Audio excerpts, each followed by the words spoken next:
Tonight on Joy News Prime, nearly 24 hours after Ghana's health ministry confirmed the country's first cases of coronavirus, we're getting to know a bit more about who the two individuals are. These are two males. One came from Norway, one came from Turkey. One is a foreigner, one is a Ghanaian who is domiciled and works abroad. The Embassy of Norway in Accra has confirmed that one of its employees has tested positive for COVID-19. There's been a number of developments since the announcement by the health minister, which we'll be sharing with you, including some international schools deciding to shut down. The school will be closed down for a period of 2 weeks, and we are told that the students would be learning via a virtual learning platform. They have been told to carry all their textbooks home to make that possible. In Parliament, there are calls by some MPs for the public to be barred from the House. Perhaps the time has come for us to take a second look at even allowing visitors to Parliament. I'm Israel Lyon. Joy News Prime comes to you live from the Joy News studio at Kokomlimle here in Accra with digital address GA0992539, where we're celebrating 25 years of fearless journalism in the defense of Ghana's freedom and justice. Stay tuned in.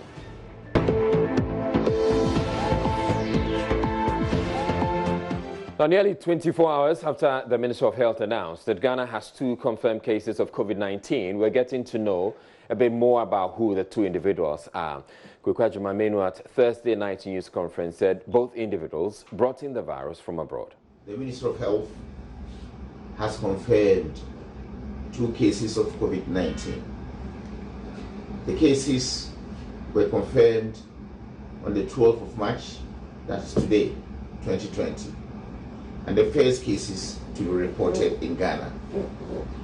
Laboratory results of the 2 confirmed cases were received at the same time from the Noguchi Memorial Institute for Medical Research. Both individuals returned to Ghana, one from Norway and the other from Turkey.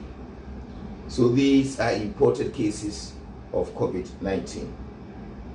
Both patients are currently being kept in isolation and are stable.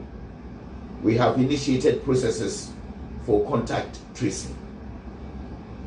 I wish to assure Ghanaians that the government of Ghana, together with all health partners, will continue to work assiduously to ensure the situation is contained. We wish to encourage every Ghanaian to take care of their health and that of their families by adhering to the following precautionary measures. The health minister provided very little information about who the 2 individuals are. Information Minister Kojo Nkrumah was, however, a lot more generous. These are 2 males. One came from Norway, one came from Turkey. One is a foreigner, one is a Ghanaian who is domiciled and works abroad, who came down to visit. Both have been in the jurisdiction and briefed just about a week or so currently. Yesterday, they complained of symptoms. They were put in isolation, and bear in mind that isolation does not necessarily mean health facility. They were put in isolation and samples taken from that isolation place and sent to Noguchi for testing. The team that is running these tests at Noguchi put us in a meeting and then made this detail available to us, at which time they were commencing the treatment processes as well. The doctors and the nurses who've been specifically trained for this exercise were now on standby to ensure that treatment also was commencing, while the contact tracing, based on the data that is gathered in accordance with the entire system that's been put in place, also commenced. Now, our understanding is that one of them works at an embassy here in Ghana. Is that accurate? I will not be going into any further details. As I mentioned, it is important to respect the protocols for managing this, which ensures that you don't set unnecessary panic within various communities. But as much information as can be put out, we put them out, and we allow the system to work to do the contact tracing to engage persons who need to be engaged. Persons who don't need to be engaged don't need to be panicked by suspicions and stories around of what people are hearing in the grapevine. Now, as disclosed by the Information Minister, one of the individuals said to have tested positive for the virus recently returned from Norway. When he was asked if the person actually worked with an embassy, he would not answer that question. Well, the Norwegian embassy in Accra in the last few hours said in a Facebook post that a member of staff has tested positive for the virus and that the embassy has since been shut down. And this is the post they have on the Facebook page. The Embassy of Norway can confirm that one of our colleagues has tested positive for the COVID-19 virus. The person is in quarantine and the embassy is in close dialogue with Ghana Health Service. Routine contact tracing has commenced. All remaining staff are also in home quarantine or self-quarantine, and we're fully committed to assist with containment. The embassy is closed to the public until further notice, but staff are operating from home. We're thankful for the care and assistance offered by Ghana's health authorities and WHO Ghana, and also for the compassion showed. We urge everybody to follow the preventive measures issued by the WHO and Ghanaian authorities. And this statement, or this post, was put up in the last 4 hours. Now, we're also learning that the UN office in Ghana has taken similar measures after a member of staff tested positive. Justice Baidu joins me in studio with what he knows. Good evening to you, Justice. So, which UN office is this and what do you know? So the UN generally has a big office where a lot of the smaller organizations like the UN Human Rights Office, the UNDP itself, which is the lead UN agency, and then they also what they call the res rep, who is like the UN rep in Ghana, who also heads UNDP, all operate from. The information that we're picking up is that the entire building, which houses UNDP and then all the other, some of these smaller UN organizations, was not open today for people to come in and work. And it is partly because, I mean, of course, because of this person who is being monitored, and the contact tracing is still happening for people he may have come into contact with whilst he reported to work on the 12th of March, which was yesterday as well. How was this information put out?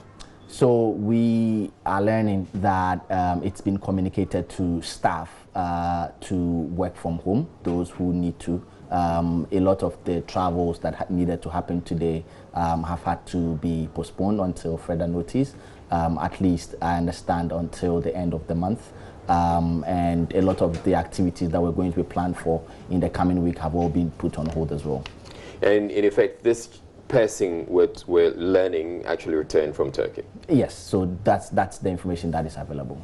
All right. Thank you very much, Justice Baidu. Now, here at Multimedia, Human Resources has put out some posters to educate staff on some workplace practices to keep staff safe, which I'd want to share with you all. So it says face how to protect yourself from coronavirus. Face mask offers some protection as they block liquid droplets.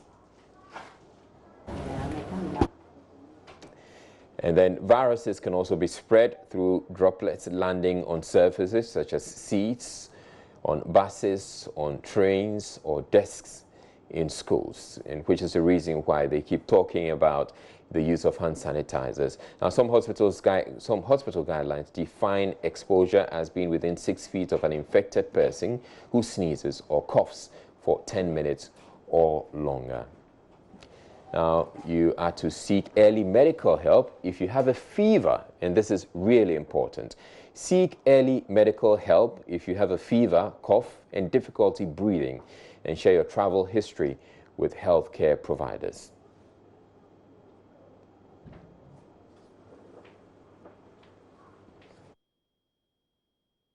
Now, in a related development, some international schools in Accra have closed down after the Health Ministry's announcement Thursday night. The Lincoln Community School sent an email to parents of its 2C, 4C and grade 7 pupils, clarifying that there is no case of coronavirus in the school, but confirmed the school has a parent who works at the Norwegian embassy where a senior official has tested. Maxwell Agbagba has been visiting some international schools in our reports. Already, some schools are taking precautions against Ghana's recorded case of COVID-19. Well, some international schools have been meeting over the matter. Our first port of call was the German Swiss International School, where authorities were locked up in a meeting over COVID-19. We are told by our sources at that school that it is possible that the school will be closed for a period of 2 weeks to enable school authorities decide on what is going to be the next line of action. That has become necessary, we are told, because of the diverse backgrounds of majority of the students there at the German Swiss International School.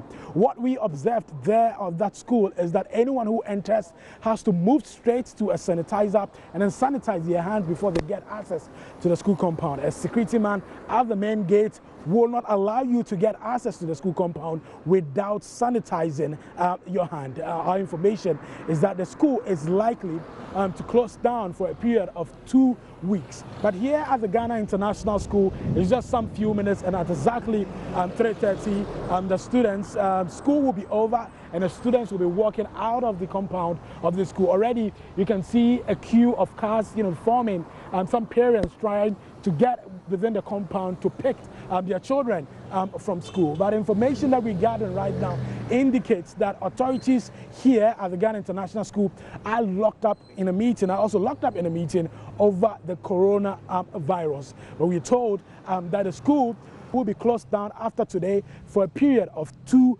weeks, and all the students at the Ghana International School are expected to take their books from their lockers, to carry along with them their textbooks from their lockers, and that is to make it possible for some teaching and learning to still go on even when they are at home. We are informed that the students will be taught via a virtual learning platform. Majority of the parents who will be speaking to here are quite excited about that decision from the school management. They have been commending the school management for acting swiftly, acting in time to save the situation. Another thing that we observe here at the Ghana International School is that when you get inside, if you get within the compound, you find sanitizers at vantage points, and you'll be required to sanitize your hand before you move any step further. A Deputy Foreign Affairs Minister, Mohamed Tijani, says the ministry is monitoring the situation in countries where Ghana's embassies have been closed as a result of a lockdown of cities where they are located. He says they will be open for consular services when the situation improves. Outside Ghana, and we are in touch with all Ghana. We get daily brief from our missions across the whole globe. And I can assure you that we are also in touch with Ghanaian citizens abroad. We have given them free lines. We have given them lines to contact, or contact lines to get to our missions. And our missions are also in close contact with the Ghanaian communities and even students outside Ghana. I can assure you that the government is in control of whatever we are doing, because we are in touch with our missions across the whole world.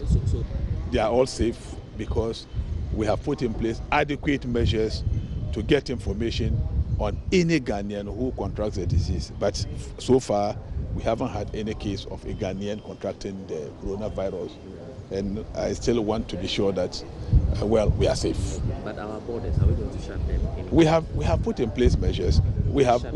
No, for now. We have health workers, we have immigration officers, we have teams, we have task force teams across all borders, both approved and unapproved.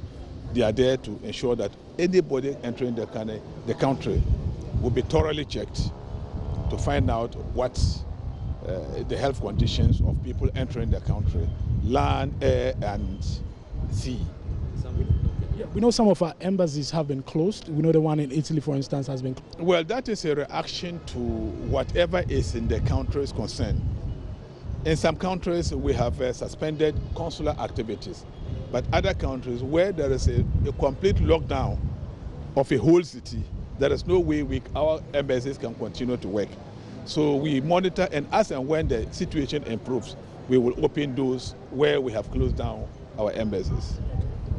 So Ghanaians are safe. Although we say we close them down, activities are still taking place, but not in the open. So Because Ghanaians are safe. No, for now, we haven't banned any country coming together, but we have put in place measures to thoroughly examine people coming into Ghana. At a stage, when it becomes necessary, the committee will advise government, and government will take the necessary measure to ensure that we don't have importation of it. Now, the situation is still very fluid, and a number of organizations are taking measures or announcing measures to contain the possible outbreak of the coronavirus. Now, the Korle Bu Teaching Hospital is one such organization which is restricting visits to patients. It says as part of measures to prevent the spread of COVID-19, the authorities of the Korle Bu Teaching Hospital wish to announce that it has limited visits to patients on admission to only 2 relatives.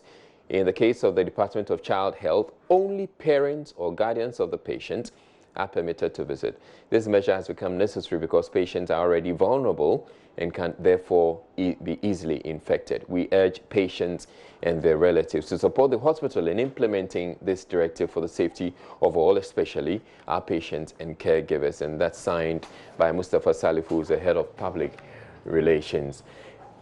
Now, NDC MP for Ningo Prampram, Sam George, who returned from the UK 6 days ago, says he has been trying since then to get tested for the virus to no avail because of inadequate kits. The MP, who showed up in Parliament in Emas, tells Joy News the situation threatens the health of his colleagues and Ghanaians generally. To first and foremost, thank yourself and the Parliamentary Service Board. We've seen the sanitizers that have been put around by way of your instruction, the hand sanitizers. However, I want to plead, if it is possible, that these sanitizers could be changed and the automated ones that have sensors put in there.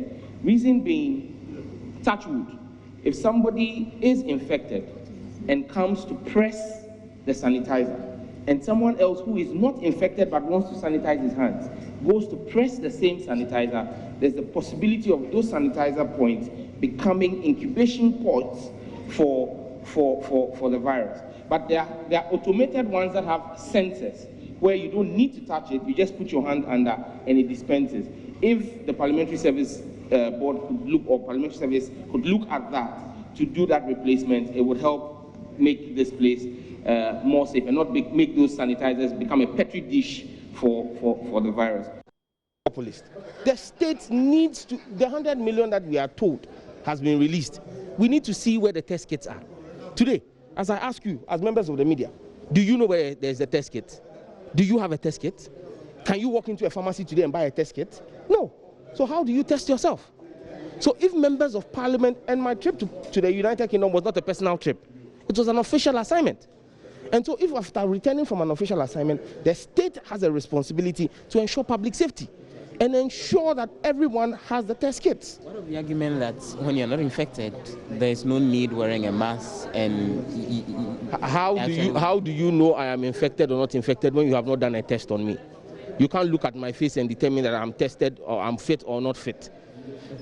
So for you in the end, what sort of message are you hoping would go out there to other members of the public, even as you show up? I am hoping that the state will take leadership and provide us the test kits so that every Ghanaian who thinks that they have possibly been exposed would subject themselves openly and willingly to be tested so that we can have a proper containment mechanism in place. Meanwhile, minority spokesperson on health, Kwabena Minta Akando, is insisting Ghana is ill prepared to deal with the virus and is asking government to sit up. 24 hours after the president has come to engage the nation on coronavirus, we have recorded 2 cases. Is it the case that the president knew something that we didn't know? Is that the case? And up to this time, we cannot boast of a single means of communicating to the masses or sensitizing the people about this virus. For the past 2 months, we've been insisting on this, and as at the time I'm speaking to you now, nothing of that nature has been done. What is happening? And I have been giving you a lot of examples that points that our preparedness is very porous. I can cite the example of one Professor Obiri Dako, who was traveling into the country, a Ghanaian lecturer who lectured at KNUST and subsequently came to UCC. And because he was an asthmatic patient, he was rushed to Kolebu, and then they suspected that, they didn't do any test, but the health professionals thought that because it's a respiratory disease, there's some kind of similarities between that asthma and then coronavirus. They left him to die. As I speak to you now, Professor Obiri Dako is dead and gone.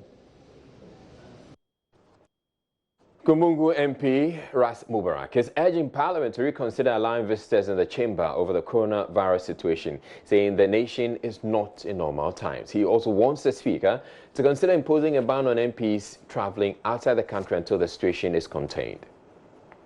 But, Mr. Speaker, perhaps the time has come for us to take a second look at even allowing visitors to Parliament. And I say so in view of public health, Mr. Speaker.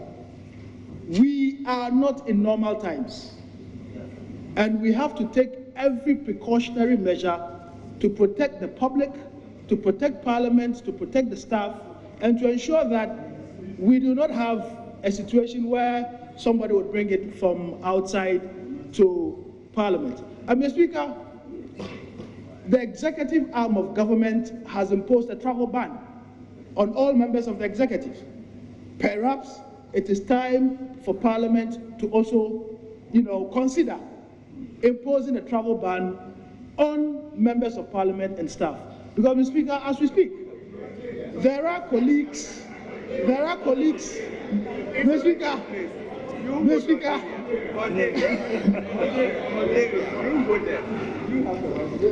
Mr. Speaker, as we speak, there are colleagues who are outside of the jurisdiction. They are visiting their wives. We may have to insist that upon their return into the jurisdiction, they stay away from Parliament to observe the 14-day mandatory, isolation periods, in order that they protect themselves, members of Parliament, staff, and the general public.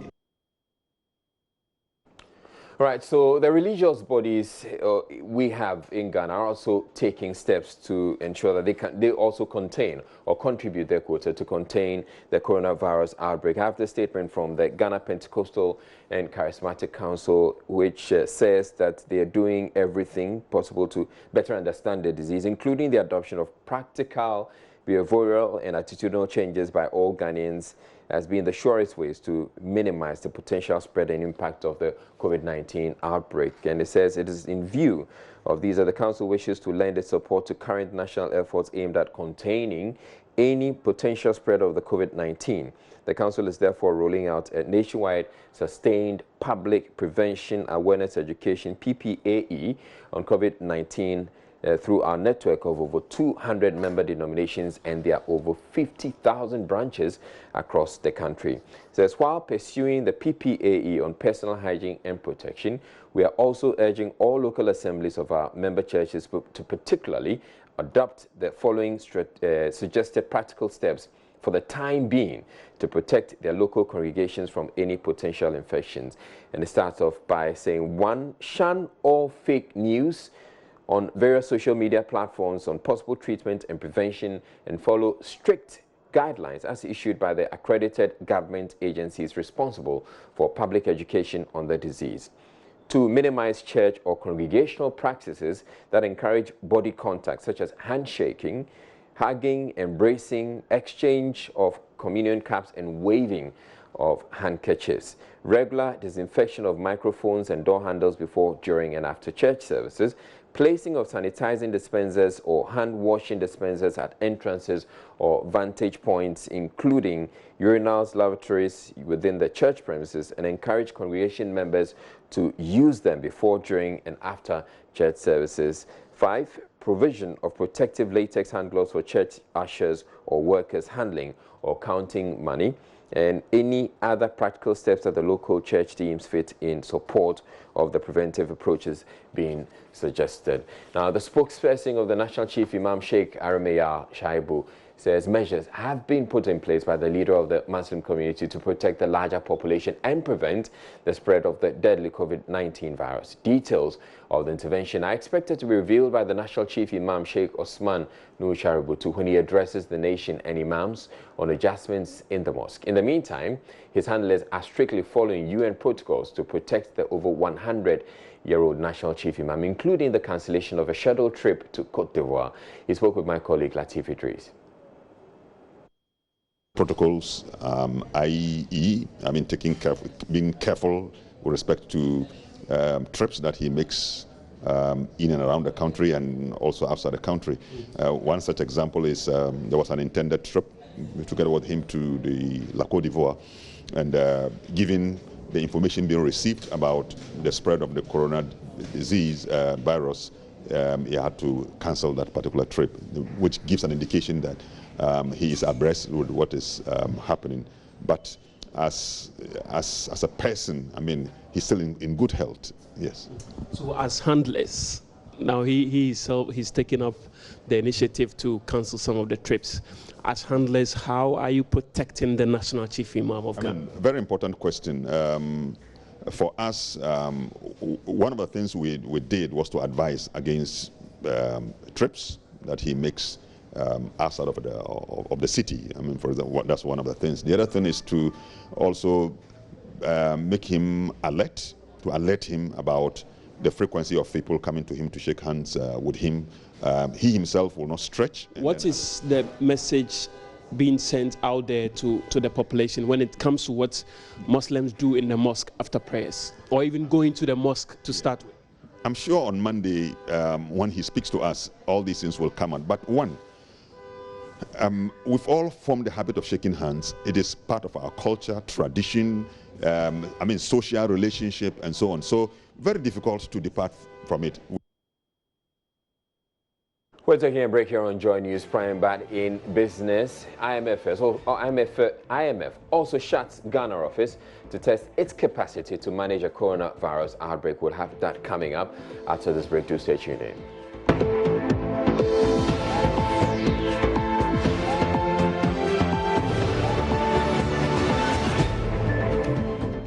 Right, it's time for business, and Sandra has joined me. Apparently, we're still talking about COVID-19. Exactly. And we're going to be talking about it for a while. I know, right? Yeah, all right. It's quite serious. Yeah.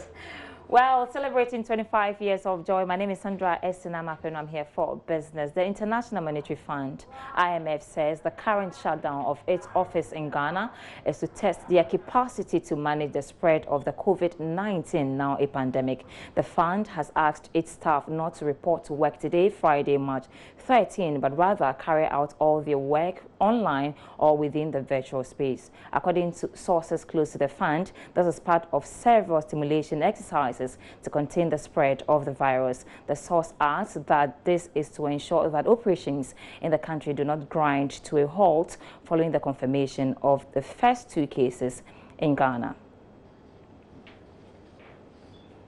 Still on the coronavirus, as part of measures to deal with the cases in Ghana, President Akufo-Addo announced a $100 million commitment. The fund, according to the president, will go into infrastructure, biomaterials and equipment, as well as public education. So to what extent will this help in curbing the virus? Dr. Gabriel Benak, who is national chairman of Coalition of NGOs in Health, and he joins me via the phone. Thanks so much for your time, sir. Can you hear me?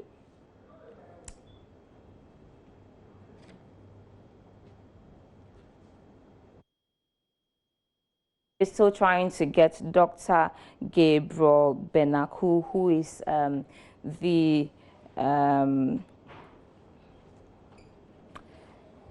Doctor, please, can you hear me?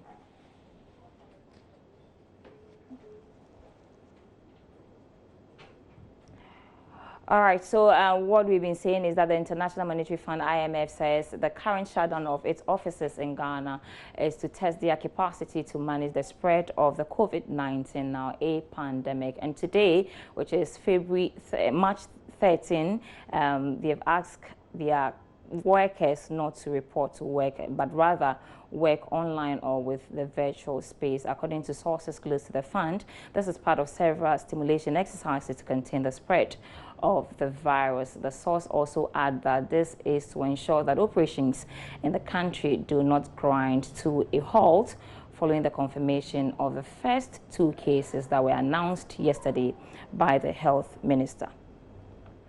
All right, so we've been trying to get the doctor to speak to us, but we'll try and work the lines to get back to him. But in other news tonight, some pharmaceutical companies are giving assurances they will do their best to restock supply of hand sanitizers and other disinfectants as demand continues to grow amidst the coronavirus outbreak in Ghana. Details in this report. What we have currently is 8 cedis. 7 cedis, sorry. 7 cedis. Yes, please. That's Prince Eduabwaje, one of the pharmacists at East Cantonment Pharmacy at the Kwame Nkrumah Circle in Accra, during a phone conversation with a worried customer. Just like the hundreds of customers who visited the shop that day, she was disappointed after being told that there was no stock for hand sanitizers. The situation was no different from previous pharmacies I visited. In place of the sanitizers, consumers were shifting to other alternatives such as rubbing alcohol and methylated spirits. Pharmacist Ike Annan cautioned that in its quest to restock, there may be possible increase in prices. Over the last 24 hours, that's from yesterday to today, it's been over the top because I don't know if it's even because of the minister's announcement, but before then, that's a few hours before then, people started rushing in. And as you know, we run a 24-hour service. So in the middle of the night, we had the rush and everyone was either asking for hand sanitizers, nose masks, gloves, rubbing alcohol, etc. As it is now, we also want to satisfy the customers. So we are going through extreme conditions to get them. So of course the prices are going to change, because if we are importing it and we're getting it express, then it means that the prices are going to change. But we are not marking it up more than the profit, our normal profit margins. What we are doing is we are using our same markups, so it's what we are going to, the prices we are going to get from our suppliers that we are going to use. I understand there are some people that have hoarded it till now and are using the craze to hike their prices, but we are not doing that, yes. Joy Business also caught up with some disappointed customers. This is the first pharmacy you visited and gotten this bad news? I think this is the 3rd one, yeah. And the other pharmacies, what did they tell you? Did they give you assurance that you get some soon? They didn't give us any assurance. They just give us the next option, maybe the next company that you can go to. That's why you have to be here, ECP, yeah. So now that you're not getting some, what's the next alternative for you? I'm sure you are aware of the safety precautions. What do you intend to do? Okay, the company needs it for the doorpost of the building, so that the clients, when they come in and out, they don't transfer the disease to the people. So maybe you can use the hand sanitizers as our next option. About 3. But in fact, I have some of the sanitizers, but I wanted the nose mask. The mask. I've been to about 3 places, but they all don't have. We need to take precautionary measures. Even if it wasn't here, we need still to take care so that at least we can protect ourselves. So, but once it is here, I think now people must be serious, especially the precautions that the Ministry of Health has given us. But though we are taking the precautionary measures, it looks like things are not available, but we will try. So from here, I will go to other places and see if I can get the nose masks, because the sanitizers, I have got some. If you failed to get a sanitizer until now, don't worry. As experts say, washing your hands with soap and running water is a more efficient way to combat the virus. For Joy Business, Karen Dodu. All right, so let's visit our earlier story where we were talking about the fund that has been allocated for the disbursement for management of the coronavirus outbreak. And Dr. Gabriel Benaku is national chairman of the Coalition of NGOs in Health, and he joins me via the phone lines now. Thanks so much for your time, sir. If you can hear me, when the president really announced the $100 million support, the country was here to record a case. Unfortunately, we have 2 confirmed cases now. So apart from what the president said, that has to go into publication, advertisements, and also infrastructure. As a health person, how do you think this money should be disbursed? Yeah, thank you. Sorry, I'm on a field trip trying to find out what is happening around the country. I'm in the western region now. Right. In the Esiama. That's why the calls were not true. All right, Sorry carry for on, that. say. But most importantly, the virus is already in and people are infected. The tracer issues is very critical in every response situation. And therefore, much of the resources should go into the infrastructure building. I'm talking about the emergency response centers and the quarantine service centers. We expect that at least 50% of the money should go into the over 50 districts that are bordering with other countries. And then we need to have at least 30% of the funds goes into public education, and we need to have 10 or 5% that can go into research. We need our research institution to be empowered so that they can also advise as we proceed in providing education and as we proceed in providing treatment. And we want to see that the Ministry of Finance, in collaboration with the Ministry of Health, release the money immediately to the regions and the districts. All right, Doctor, before we go into the total amount for this project, you remember when we had Ebola outbreak, we had some infrastructure put in place to be able to take care of the situation. Is it fair to say that we can't make use of the infrastructure that we had across the country to manage the Ebola situation so that we can reduce the cost, the 60% that you're asking for now? Our investigation revealed that those infrastructure we put in place are woefully inadequate. And therefore, we need to beef up. We need to upgrade those ones in Accra, Tema, and Kumasi, northern region, to move it into the peripheral of the other districts that are sharing border. For example, the regional hospital in Bolgatanga. For example, the regional hospital in Wa. For example, the regional hospital in the Bono region. For example, the regional hospital in the northwestern region. And the regional hospital in the Karachi, the new region, including the Volta region. So we need to really, we know the ministry already have plans, but we have to speak out. They have to speak up. We can no longer sit to be planning in Accra. We have to move to the regions. All right. We have to support the districts. Okay, so you mentioned 60 towards infrastructure, 30 education, and the rest should be dispersed across certain areas. But again, a lot of critics have said that the 100 million is more than enough. As a health person, how do you think we can minimize the cost, even though we admit that this is a global crisis? No, this is a pandemic. It is not enough at all. And two, this will strengthen Ghana's health system. The long impact, the long run of this $100 million will really strengthen Ghana's health system. Right. To be much more resilient. Because previously, the government have not provided enough funding in the health sector over the last 3 years or so. And therefore, this is an opportune time to use this to strengthen our health system, to be much more resilient, and also to upgrade some of the infrastructure to serve other emergencies. Remember, coronavirus is just the latest. We have other emergency responses we have not been able to plan very well. And this is the opportunity that has brought itself for Ghana to take serious attention and push resources into the health sector to make our health system much more resilient and responsive to anything that may come.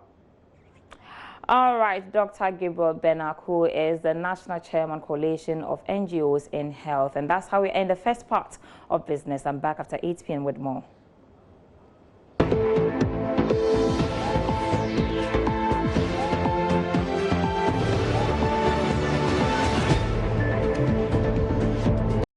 Time for showbiz, and Noella is here. Hello, Noella. Hi, Ezra. How are you doing? I'm well. All right. So, following reports that Ghana has recorded 2 cases of COVID-19, our sister station, Adum TV, has postponed the Adum Color Party, which was scheduled to take place at the Ifua Sutherland Park tomorrow. And I spoke to Charles Na, who's an events coordinator here at MGL, and he has been explaining more.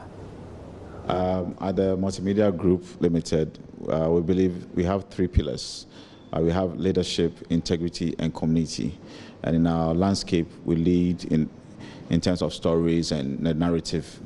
In terms of integrity, our personnel, and the character of our organization. And then in community, we watch out for the community. We do things that advance the community. In this instance, the Color Party was slated for tomorrow, which would have been 14th March 2020 at the first Lunch Park. And we're bringing together families and the general public, and their kids involved, their mothers, fathers, and then the news of the COVID-19 being in Ghana, and then the sensitization against large gatherings and all of that. There's a propensity that it's possible that somebody could sneak in that had a virus, and just a thought that such a thing could quickly spiral out of control. And then by the time we are done with the program, we have a lot of infections. We thought it wise for the public safety. And this talks about the community that we serve, because it's a community thing. So it is best to serve our community by postponing the event until further notice. So as we speak right now, we are surveying the situation with the health facilities, working with the Ministry of Health and other health institutions. We are going to be monitoring the situation to determine what the possibilities are. So I also want to take this opportunity to encourage the general public to practice good hygiene protocols, wash your hands often, purchase hand sanitizers, use them. For further directions, you can go to our website, adumonline.com, www.myjoonline.com as well. And we have a lot of materials there that you can follow, as well as news stories about this outbreak. So Adum Color Party is not the only event that has been postponed. I mean, here at Multimedia, we had some internal programs that have been cancelled as well. Yeah, of course. Now, 3 Music Awards Fan Festival, which is supposed to take place tomorrow at the Accra Polo Club, has also been postponed. Ouch. And I spoke to Sadiq Abdullahi, who's the CEO of 3 Music Awards. Well, I mean, there's been growing concerns of the coronavirus outbreak in Ghana. And if you've realized, since the announcement by the states, there's been a number of interventions being taken, precautionary measures by the states and organizations. Part of it has to do with a large assembly or mass assembly of people as much as possible. And for us at 3 Music, and also the fact that we are a very socially responsible organization, and the health and safety of our audience, our patrons, is of utmost importance for us. And so having this become a very topical issue, and most importantly because precautionary measures are being taken, we felt that it was important that in the interest of our patrons, in the interest of the brand, in the interest of everybody that's connected to producing the 3 Music Awards, we needed to do what was needful to do, which is to having to reschedule the 3 Music Awards Fan Festival onto further notice. So essentially, that's what we've done. So essentially, you're postponing it, not cancelling it entirely. Yeah, we're just postponing it. I mean, the event is by all means within the course of the year would happen, but obviously due to the current situation relative to the whole COVID-19 and the issues, I mean, that's coming out of it, it's become very important that we relook at it and reschedule it to a later date. We are also cooperating with, other organizations, particularly state organizations, to understand the nature of it, and onto such an extent where assembling and putting people together will become necessary. If we're going to a place where... All right, so that was Sadiq Abdullahi Abu. I can imagine how how difficult it was for them to take a decision like this because of the costs involved. Yeah, very difficult. And after all the planning that had gone into it and all the logistics that have been made available. For Sadiq, they had everything prepared. They had, line up, everything ready. Artists were ready, and then boom. It happened. But internationally, Davido has also cancelled his US tour. He tweeted this morning about that cancellation. Okay, no, postponed it actually. Right. So yeah, his North American tour, and like I said, he tweeted about it. And of course, a good time tour. Says I'm saddened to halt what has been a fantastic sold-out tour so far, but postponing is the right thing to do. The health and safety of my fans and staff is most paramount, and nothing else matters. Be safe and see you all soon. God be with us all. And also, Afro Nation, the Puerto Rican edition has been cancelled, not postponed. They released a statement today. And yeah, if you can help us with that. It is with a great sadness that we have to inform you that Afro Nation Puerto Rico has been cancelled. This decision has not been taken lightly, and we understand how upsetting and frustrating this must be for you. We have been working closely with the public health authorities and our advisors, monitoring the rapidly changing situation. The current position is largely unprecedented, and our highest priority is the health, safety, and well-being of you and everyone else involved in producing the event. Customers will be contacted by Monday, March 16, with information on refunds. If requested, full refunds will be processed within 7 working days. And so yeah, sad news for the showbiz industry, and that'll be official. No, but everybody is affected, so it's not just about the showbiz industry. Everybody is affected. I agree with you. All right. All right, so that'll be official. Thank you very much, Luella. Now.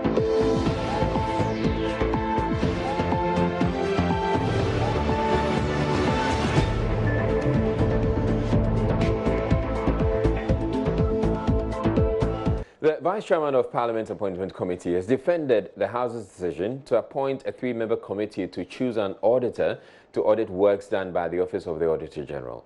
The House approved a resolution Thursday to appoint Deputy Majority and Minority Leaders Adjoa Safo and James Avaji, as well as Kofi Ochre-Jekum, to search for an appropriate auditor or audit firm for the job of the Auditor General.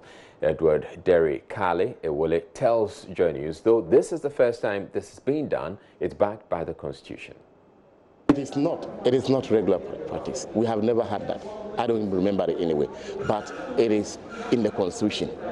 So it is in the Constitution that the Auditor General, there should be a special committee to investigate and audit the auditor and appoint an auditor to audit the Auditor General. Like the usual saying that who watch the watchman, that kind of. So if the committee is set up, an auditor is appointed, it will be done so within the confines of the Constitution. And for that matter, even at all, if the Auditor General having been audited before, but once it is within the Constitution, it is within our mandate to do so.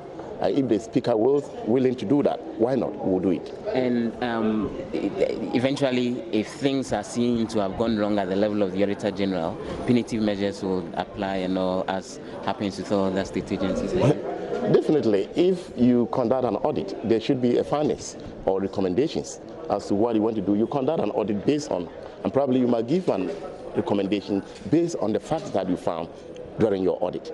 So if the recommendations indicates that punitive measures have to be taken against some people, definitely the measures will only be taken against people depending on what recommendations come out from the the auditors. So as of now, I can't tell, but that will depend who is the auditor they are appointing, what will be his mandate of work, his scope of work.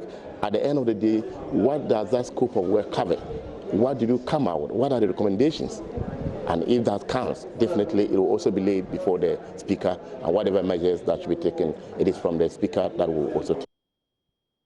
We're getting a statement coming in from a joint communique actually coming in from the Ghana Education Service and the Ghana Health Service on COVID-19, which I want to share with you. Says a joint meeting was held on Friday, March 13, 2020, between Ghana Education Service and the Ghana Health Service to discuss measures to put in place in all schools to prevent the COVID-19. The meeting agreed on the following actions: organize sensitization meetings immediately for all regional and district directors of education, school health education program and guidance and counseling coordinators, training officers, all heads of senior high schools and basic schools, staff and students, pupils throughout the country.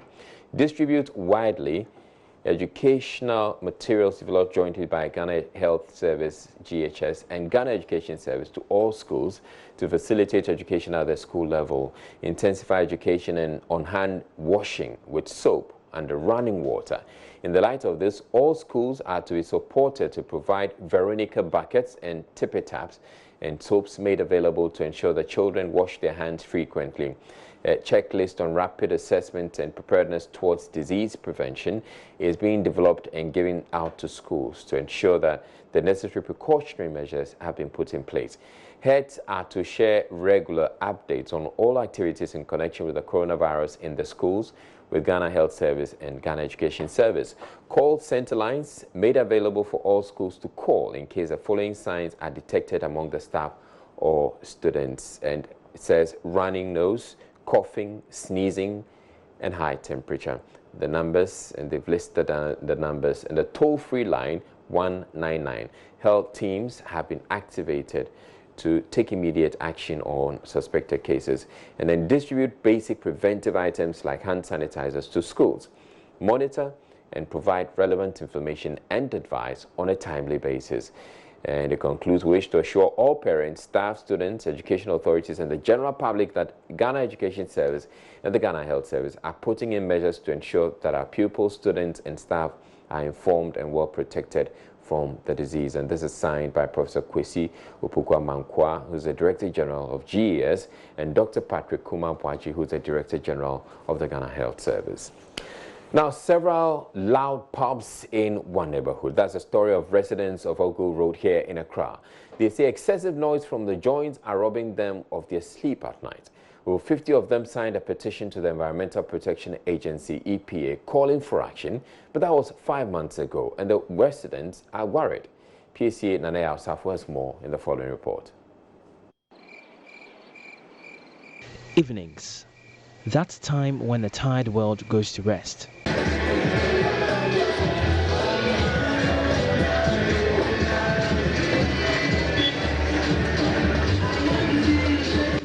10 p.m. sounds like this on Ogu Road, North Kaneshie, Accra. Loud music from two pubs compete for the attention of sleepy residents, but the fact is, they just can't sleep. In fact, the other smaller joint joined the chorus. Residents are not pleased. The noise is too much, very noisily in the night. Ben McLean lives in one of the homes nearby. It's around 4, the tempo is a bit lower, but getting to 10, 12, then they open the volume so high. So sleeping becomes very difficult. Esla Akwoko's family has been here since the 60s. It used to be a very nice, quiet residential area. But over the last 10 to 15 years, we've had this, and now it's just getting out of hand. For instance, I go to bed early. Then around 11, 12, you hear this boom, boom, boom, boom. You wake up, you can't sleep again. For me, I have found a solution in the sense that I've had to install an AC, even that you hear the background. So when there are no lights, you can imagine. Many others share tales of how the situation has affected them. From Thursday, Friday, Saturday, Sunday, wow, you can't sleep. They start around 5 o'clock, sometimes till daybreak.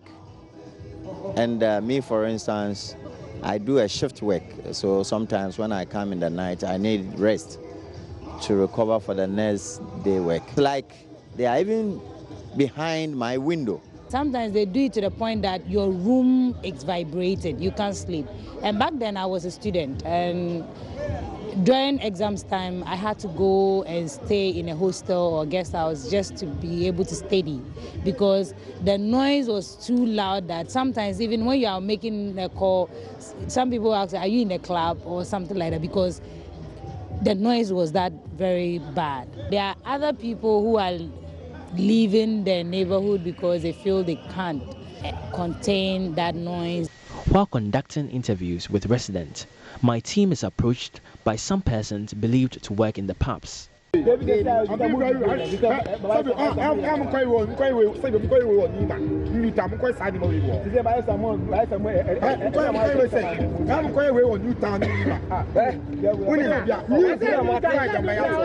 accused Joy News of not getting their side of the story. I replied that I had only gotten started and would definitely speak to them. This took close to 2 hours.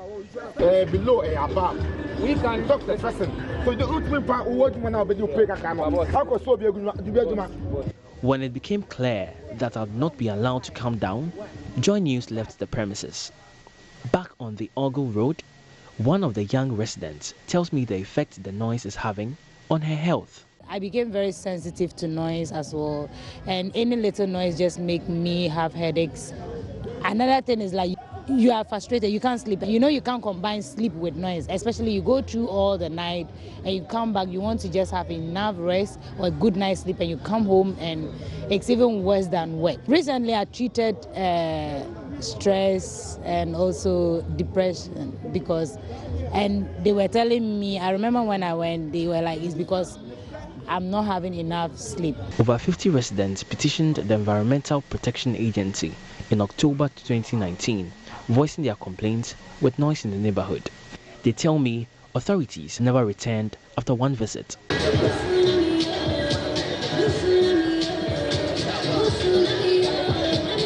The country's law on noisemaking in Section 296 Clause 7 states that a person shall be liable to a fine not exceeding 200,000 cedis or 20 Ghana cedis if, after being warned to desist, he or she makes any loud or unseemly noise caused to the annoyance or disturbance of any person.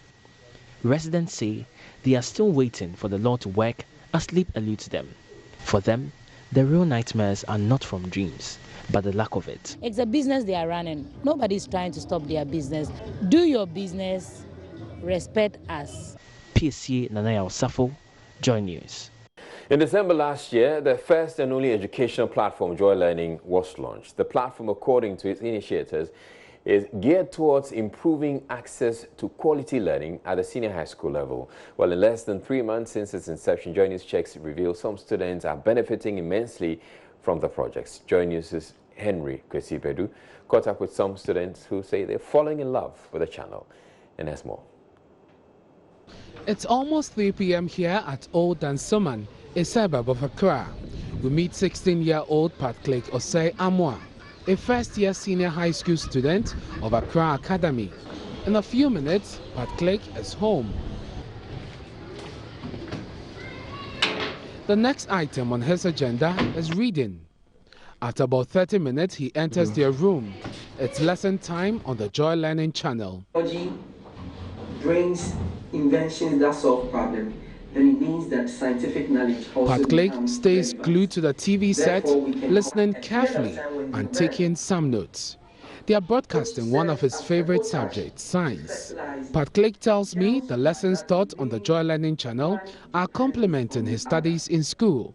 I first saw the advertisement on Joy News and I decided that I should make an effort to watch the lessons. Okay. Like the e-maths, the physics, the chemistry, and some of the core subjects like science. I find them difficult to learn by myself. It helped me a lot. In fact, today when I received my elective maths exam paper, I felt glad because I was the one who was second in all the classes. We are 40. But in our class, I topped. Mr. George Amwa says his son is currently very disciplined. Firstly, it has, disciplined him, because when he closes from school, he would want to rush down to the house to come and watch, you know. So he's made it a routine. So anytime he closes, unlike before when he would have to waste time in school, probably playing with friends around. Now, the moment he closes from school, he would want to come to the house to come and watch. That's one of the, you know, the benefits. Secondly, I think he has improved academically, you know. Based on the recent results, you know, he got some high marks, you know, in the exams. At Medina, we meet Ella Asantewa. She's a 13-year-old student of the Medina Preparatory School. She says although the content provided on the Joy Learning channel is solely focused on SHS curriculum, she enjoys it, adding the channel has improved her vocabulary. I saw an advertisement about the Joy Learning on television, and then I scanned my television so that I can be watching it. And the Joy Learning has really helped me. It has helped me in many ways. It has helped me in learning English and a lot. She says the initiative is commendable. I think Joy Learning is good. I want to recommend it for my friends so that they can be watching it, because some people, they don't know about it, and some, they don't like learning. So this may help them in learning so that they can also like to participate in it. Because sometimes it's very hard for some people to learn alone. When they are learning with people, they like it, and some people, when they are learning alone, they like it. People like me, I like learning alone. I don't like it when I'm learning with someone because it confuses me. So when you learn and it can help you in many ways. Though the laudable initiative was created by the Multimedia Group Limited, institutions like Wolo Afrique were on hand for the project to see the light of day.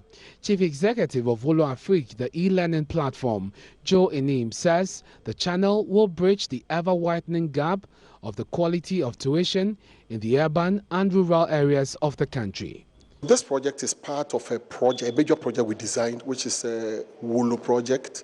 And the Wolo project, it's supposed to complement what the students learn in school. You know the current system, double track, gold track, green track. So some of the students are in the house and then some are in school. We thought I would provide an opportunity for students to be able to get some kind of complementary learning experience. So we designed this, and for us, we had done a project that was online, and we decided to do something which is offline, which is TV, and something in the community. Now, Multimedia had an objective, and they were assisting students already. And then they had a plan to put together a TV project. So we decided to come together and then collaborate with Multimedia and SES, KNET, and some other partners.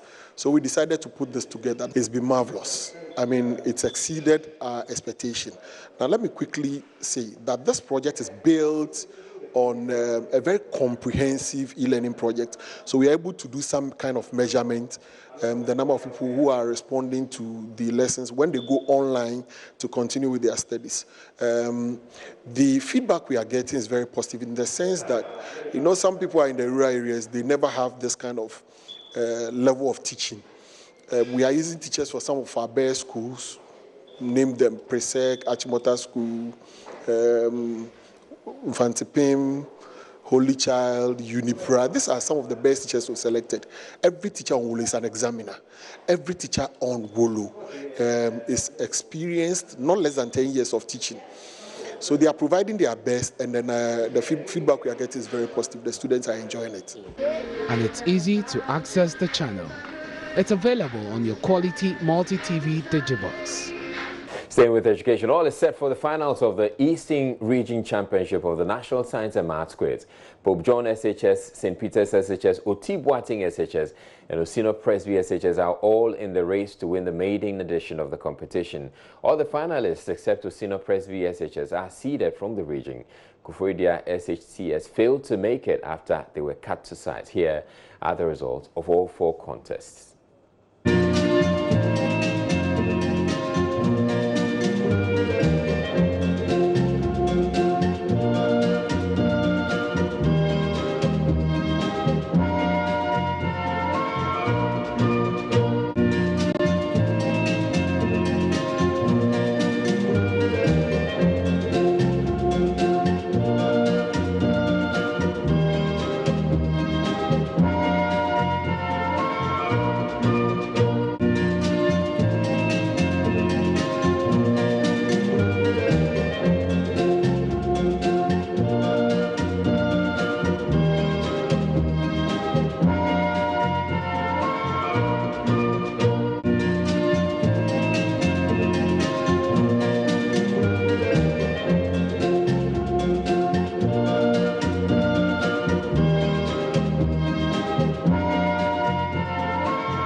The finals are slated for tomorrow, Saturday, March 14, 2020. Stay tuned in to Joy News and all our digital media platforms for updates. Now, public health specialist and reproductive health consultant Gladys Tete-Yeboah is calling on government to introduce strategies and policies that will help raise awareness on good reproductive health among teenagers in Ghana. She was speaking on the sidelines of a media workshop organized by the National Population Council with support from Marie Stopes International. Liza, it is very important for us to talk about reproductive health issues because there are so many issues up there which we are reading from the media, which is very frightening. Children being raped, children at the age of 3 years being raped. People do not even know that they are going to have their ovulating and then they get pregnant. People do not even know their sexual rights. They can't even say no when somebody is forcing them to have sex. These are issues that are happening in the community. It's so frightening that children who have a future, especially these young girls who tomorrow can be ministers, they can be parliamentarians, and then because of the fact that they don't have money, they have to sleep with somebody to get money, to be able to move on to the next stage of their life. And then they drop out of school.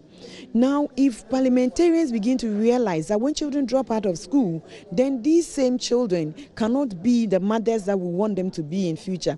And then the cycle of children dropping out continues. Because today when a child drops out of school, the child gives birth to another child. And that child too, out of poverty, also is not able to continue to go to school. And then they stay on the streets.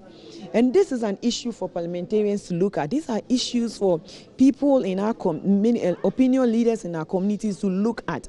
How can we help these children who are dropping, who due to the fact that they are sexually abused, due to the fact that they have no knowledge of their sexuality, are just being misused? How can we help them so that we don't have that cycle continue? And so I think that in this election year, this is something that we must be, the parliamentarians and politicians begin to look at, and how can they help their community by ensuring that that cycle of teenage pregnancy, that cycle. Executive Director of the National Population Council, Dr. Letitia Appiah, advised teenagers to be careful of the activities they're indulging, as that could affect the achievement of their goals.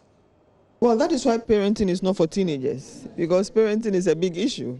Parenting, you are bringing up another person who you have to chaperone in this world. So you have to be knowledgeable. It's just like I want to go and teach in the medical school when I haven't learned medicine. That is disaster. And so you have to be equipped to be able to teach somebody. You know, you go to journalism school, you have journalists, good ones, trained, teaching you. That's how parenting is. Before you can be a parent, you should be empowered so that you can bring somebody else into the world. And so parenting, and if you decide to become a parent, then you must learn. You know, you have to learn, take it seriously, and make sure that you bring the children up well. So parenting for me is not for teenagers.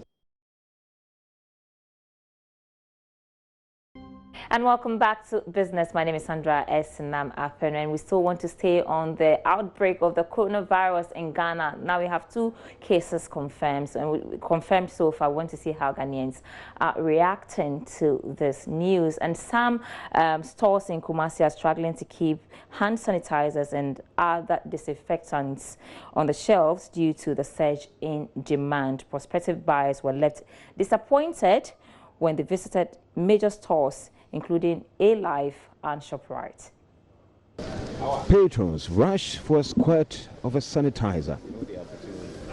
The coronavirus slayer has been called to duty, and they can't help to pay homage. So there's a sanitizer even at the shop for the people who will be patronizing our goods. So when they come in, they can use the sanitizer. And we're having methylated spray too. So if you don't want to use the sanitizer, you can use the methylated spray as well. The cry on sa na we say a very good idea no more the ban. Until the miss mechanism so be what we need sanitizer and we to me outside no to be now they are show him. It's any time be or baby out their phones a very good pad. Following news of 2 confirmed cases, shopping and other business hubs like Kumasi City Mall have splashed their walls with precautionary messages. Authorities have also been filling the transparent containers with a life-saving liquid. John Bedu is marketing manager, Kumasi City Mall. preparations in terms of sensitizing the people. As you entered, you saw the posters on the various entrances. The PA system, as in the announcement system in the mall, also keeps announcing the precautionary measures, handshaking, and so on and so forth. We have sanitizers with alcohol content of 80% at the various entrances of the mall, so that anybody that's coming in can, use some on their hands before, and when they are leaving, they can also.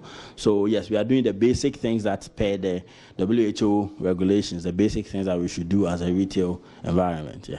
Today, many shoppers expected the shelves to be stocked with a commodity. Indeed, it was, but was not meant to be. Anxious patrons like Benedicta appear worried after fruitless search for the sanitizer. When I got there and then I asked, I wanted to buy sanitizers, they told us that they were out of sanitizer, and they are surprised at how quickly this morning everything is gone, because yesterday they had quite a sizable number of stock. Yes. And you told me you've gone to A-Life also. Yes, I've been to A-Life, and then A-Life 2 is out. This morning they are saying people came to buy everything, so they are now trying to get stock too.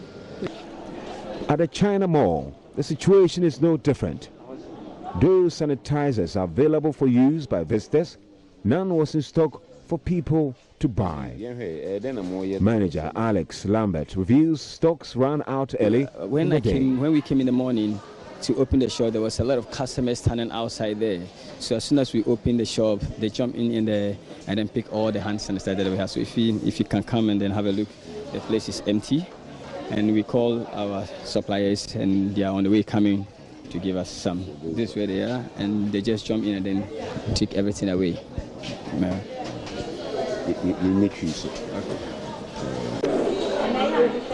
Unlike Benedicta, Alfred will want to wait till new stocks arrive. Fortunately, we've been waiting for more than, I think it's almost 11 or almost 12, but still not seen one yet. So that's why we are still hanging around. Why are you hanging around? Have you been told that some are in stock? They told us they are bringing some. And when you go to town and other shop, you really see some on their shelves though. So we also decided, since they are bringing them, why don't we wait then go and come, and maybe we'll get here and we still not find some to buy. So we decided to wait. Until plans are put in place to produce sanitizers to assuage the endless crave for the commodity, public anxiety will continue to rise as concerns about warding off the virus grow. Reporting for Joy News, Kwesi Deborah. And in other news tonight, some student entrepreneurs in Ghana have been opened up to the various opportunities in Ghana's agricultural value chain at the third edition of the Agric Students Career Guidance and Mentorship Dialogue in Accra. Meanwhile, ADB has pledged to present 10,000 cedis in seed capital to all groups partaking in the competition. Charles Isay was at the pitch and now comes through with this report. The competition gave chance to 10 agri clubs from selected universities and colleges who took turns in pitching solutions to the various challenges faced Ghana's agricultural value chain. Joy Business engaged one judge of the competition who doubles as the CEO of Seed Co Ghana, Dr. Tekmore Shagomoka. It's a developing process. I think some youth lack one or two business skills, for example, analytical skills, for example, why you choose grass cutters instead of maybe cassava production. There must be some analytical skills to come to a conclusion. Founder of AgriHouse Foundation, Alberta Akosa, expressed the need for more innovations on the part of students to ensure that solutions to Ghana's agric value chain are dealt with. Heard the amazing ideas. We don't have much, but we don't want a winner-take-all approach. We are simply contributing to their growth, enabling them to establish something, and then as a scale-up, next year they come back to the boot camp, tell us what they were able to achieve within the year, and then we create that market for them if they don't have any to sell. Joy Business engaged some participants of the competition confident of venturing into the agribusiness amidst the lack of interest from the part of many students in the country. Those people that think that agriculture is just about fertilizers and hoes, I want to tell them that idea is just for the past. Let's leave it for the past. For now, there are many opportunities in agriculture. When we talk about the agriculture value chain, from production, from input, processing, transport, there are all opportunities that can be found on the agriculture value chain. If we get the necessary funding and then we have the policies in place to improve agriculture, we believe Ghana wouldn't import any foodstuffs again. Meanwhile, the MD of ADP has pledged to present 10,000 cedis in seed capital to all groups partaking of the competition. Production, sales and patronage of tie and dye fabric took the local textile industry by storm in the mid-80s and early 90s. It, however, faded out but resurfaced by the turn of the century.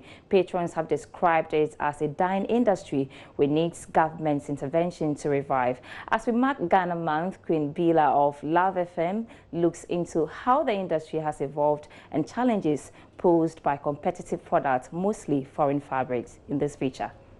So you just soak your fabric in water for some few minutes, you take it out, mix your dye solution. Here on the KNUST campus, Nafisa Azuma, a fashion and textile designer at Kumasi Technical University, takes her students through the process of tie-dye production.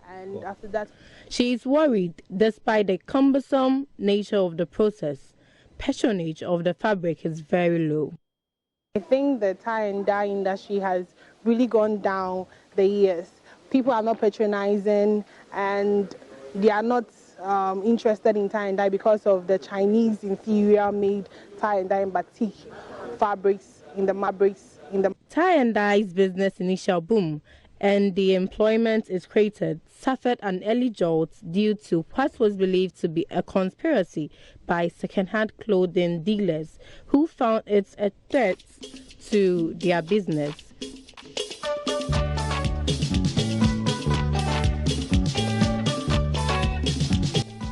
Tagging of the fabric, its patrons, Adjo Yankee, after late C.K. Man's hit song saw patronage drop drastically.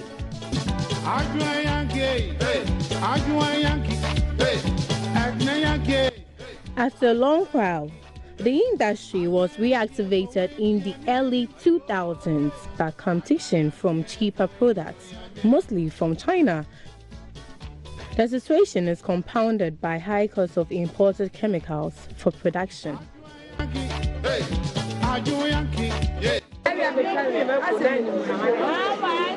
Here at the Kumasi Central Market, tie-dye trader Efia Jewa says the business started declining when the Chinese started imitating. So red ha nipa be 4-5 in a tomb. First nipa be na neton. Even in this market, the number of tie-dye traders has reduced. Prices of Ghanaian prints are higher because the quality is better than the Chinese goods, but most people prefer the cheaper ones.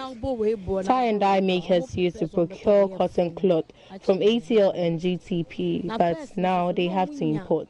The high duties affect the price of the final product. GTP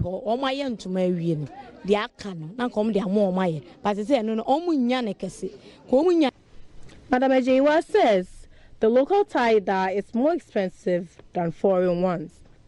She said this one is the Ghana-made cloth, tie and dye cloth, and this one is the Chinese-made. And as you can see, this one is rubber-like, and this one is pure cotton. But she explains that people prefer the Chinese-made to the Ghana-made because the Ghana-made is 45 cedis per yard. Sorry, for the 60.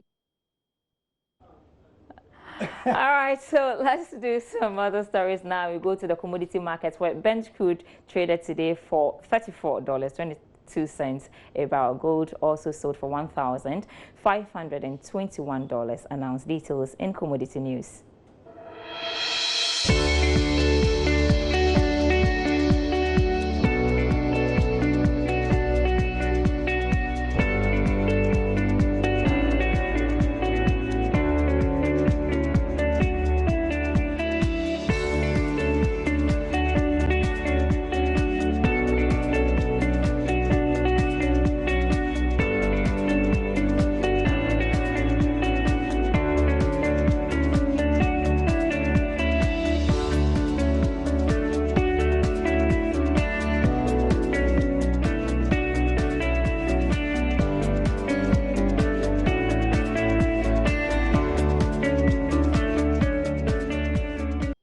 And that will be all for business tonight with me, Sandra Esinam. And you can visit myjoyonline.com/business for more business news updates. Thanks so much for watching, but we have sports news next. Seems like every day I come to you, I bear bad news. Not a bearer of bad news, I'm just Gary Al Smith with the sport. Today, the coronavirus pandemic is still wreaking havoc to global sports. The latest today being that the Premier League has been suspended. In fact, all the English FA's competitions have been suspended till April. And there's an update also on the Champions League matches. But coronavirus is the one that's really visiting us. And it's spreading up across multiple continents, meaning that the Ghana Tennis Federation's caution is not all that misplaced. They have suspended all competitions. Here's Isaac Abuachidria, the president of the Ghana Tennis Federation. Well, because of the coronavirus, all competitions have been suspended. Otherwise, we were going to play our Davis Cup in June, and our Fed Cup for the first time, Ghana was going to participate in the ladies' version of Davis Cup as a Fed Cup. And the under 18, we are going to have 2 weeks in April, and then Magdan Open also from April to May. But ITF has suspended all tournaments till the 20th of April to see how it goes. So would still be hoping and praying that a vaccine or solution is found to this quickly, then we can resume the game of tennis and invite the world back to Ghana. For tennis, that had to do with international athletes coming to Ghana. But locally, the 2020 Accra Tennis Open is on, and that's where he was speaking. Benjamin Fumi today defeated Johnson Aqua to lift that trophy. The event that was funded by Amoako Boafo motivated the players to give up their best as the fans enjoyed the 5-day championship, and it was held at the Accra Sports Stadium.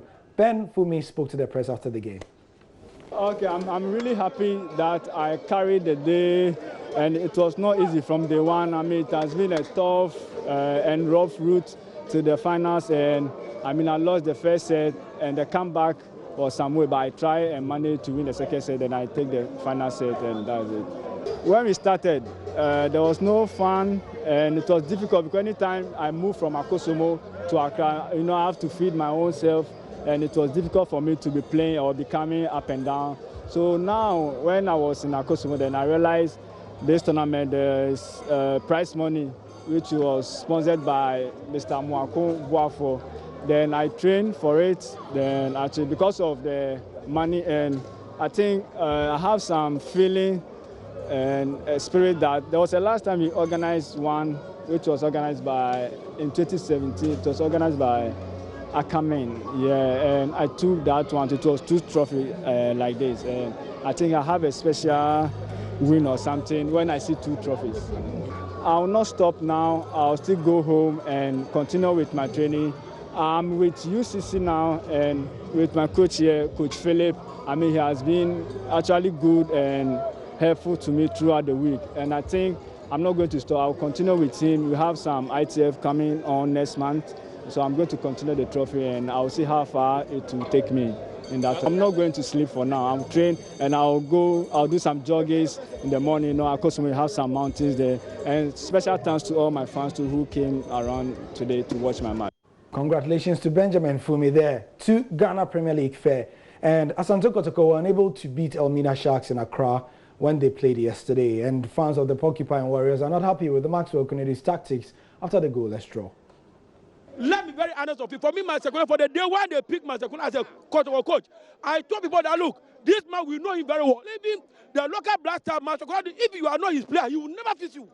100 days he will not face you. Look at the type of body he's playing right here. Your ball, and to the man who quickly take it off of the ball, and then take the passing. You waited, you played over 90-something minutes. And instead of leaving, what's the problem is that Masekuna knows nothing, absolutely nothing. I'm saying it, nothing. Yeah, but for me, I want the coach to bench Matianchi for the rest of the season because he's not ready to play for Kotoko. That's my problem. So, fans gonna fan, right? So let's see what the fixtures are. This weekend, there are Ghana Premier League fixtures.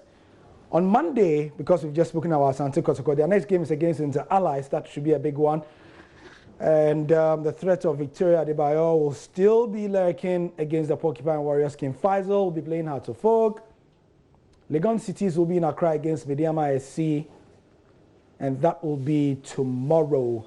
On Sunday, we have the bulk of the games. Bechem United will be playing Adriana Stars in a game that will be between two teams in the middle belt. Great Olympics versus Liberty is one you should look forward to. Bichim, Brekum Chelsea Wafa, Elmina Sharks Dreams FC 11 Wonders Ibusian Dwarfs, and Kerala United versus Ash Gold.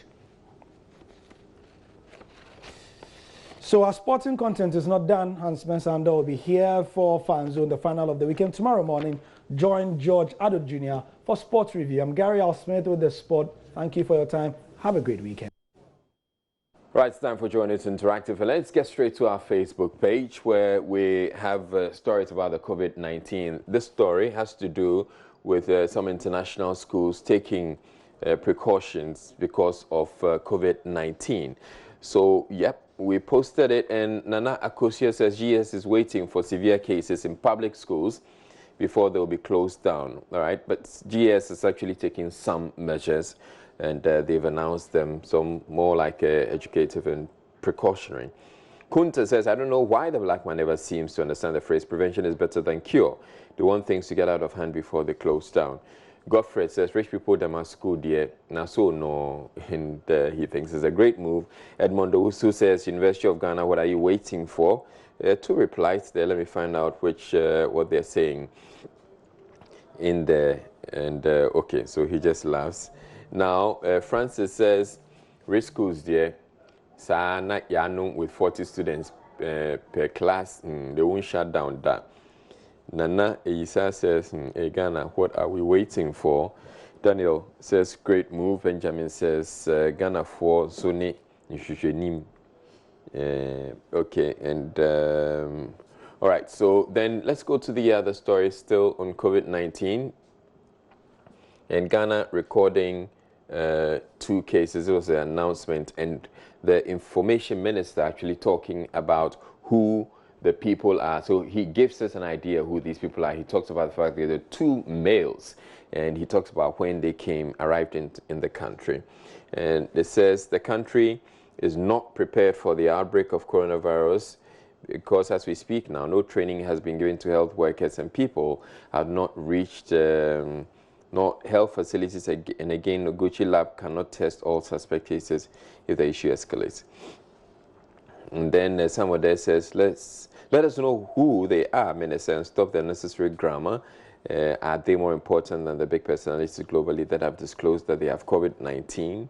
And Tenny says, Gifty, they have a duty to do so as soon as possible because, again, in public safety is paramount.